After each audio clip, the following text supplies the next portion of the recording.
Good morning, everyone. The approach that I will be taking to this is less focused as an expert, as many of the other panelists will have talked about or will talk about. I have different connections to this exhibit by being a former student educator, through studying art history, through working with textiles myself, but my main qualification for being here is that I love this exhibit.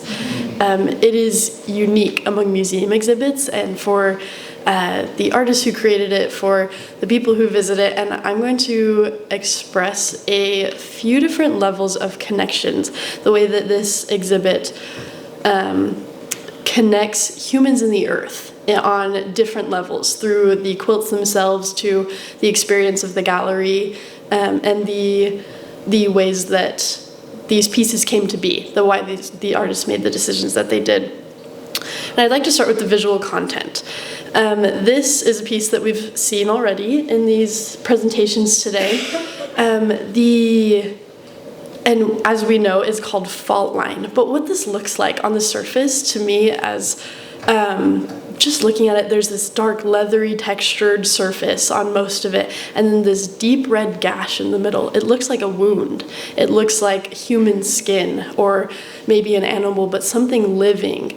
But what we learn is that this is actually the artist's description of, or the artist's depiction of her experience living on a fault line, living in California and Japan, being very familiar with earthquakes, which as a Californian I am also familiar with, but she shows this experience of nature through a depiction of what appears to be human, of something that we can all relate to.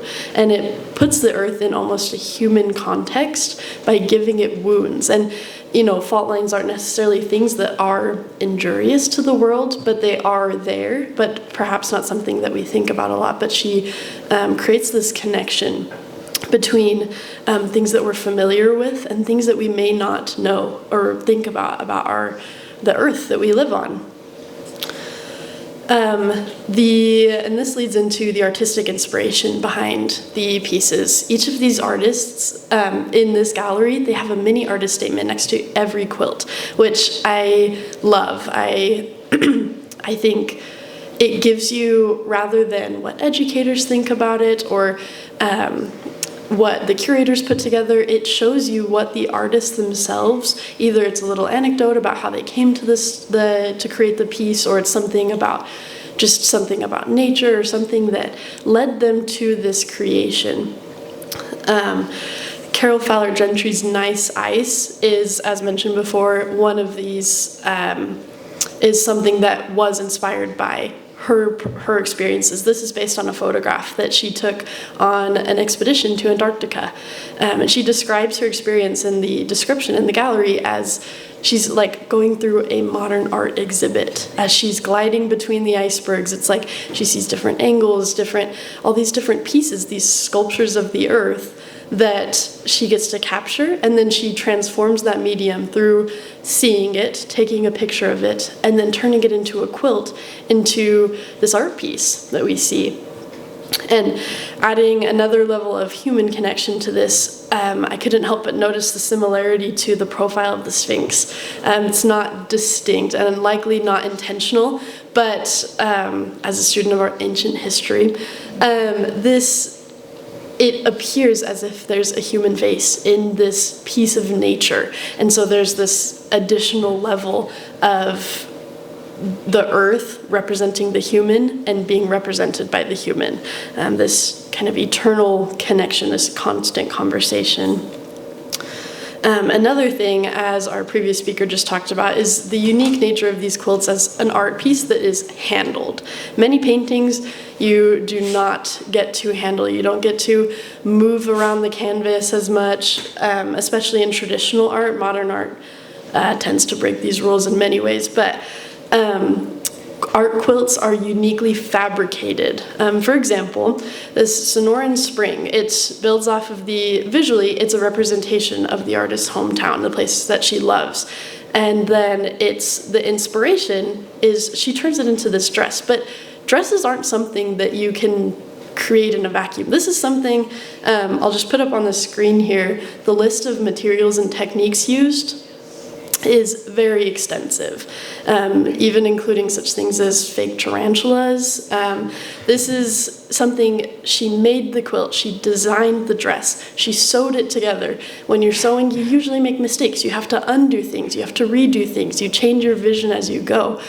This is something, these quilts are handled, they're folded and pulled, and there are all these things that you don't get to usually do with art, which means it adds a unique element of the people being so necessary to create what you've seen before, which is of course an aspect in all art, but with quilts it's very visceral. It makes you, when I hear the word textile, at least I do this, like it's a touching almost, and I've been very tempted to touch many of the different quilts just to feel the texture of it. And that's something that you will get to see or have seen if you've been in the gallery, that is not always a presence in many art pieces that you get to see on museum walls. Finally, the experiences that we bring as visitors to this gallery.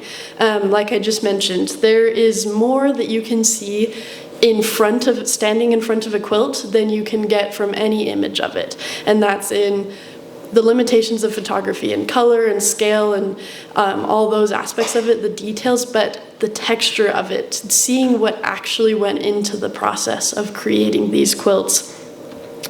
This is a unique example. What we have here is a depiction of Didymo, which is an invasive species of algae in the natural waters near the artist's home. And it's very fibrous, it's like gossamer, it looks very silky. It's a very delicate depiction here. We have soft pastels, we have this, and it kind of mirrors the triptych theme of traditional art, which is often religious. It's a very intricate sort of piece here. And what I invite you to do is to stand in front of this piece in the gallery, because in our exhibit, this is directly in line with an air conditioning unit. And the fabric of this quilt is so delicate that it waves in the little breeze created by the AC unit, and it's kind of like rippling water that it draws you back to the natural scene that this image is coming from, or that this artist has construed to represent. And so I invite you to relish your time being able to see these quilts here in person, and to particularly take a look at this one, and have your own experiences with these physical creations, these representations of the earth that the artists have put together for us to continue experiencing. Thank you.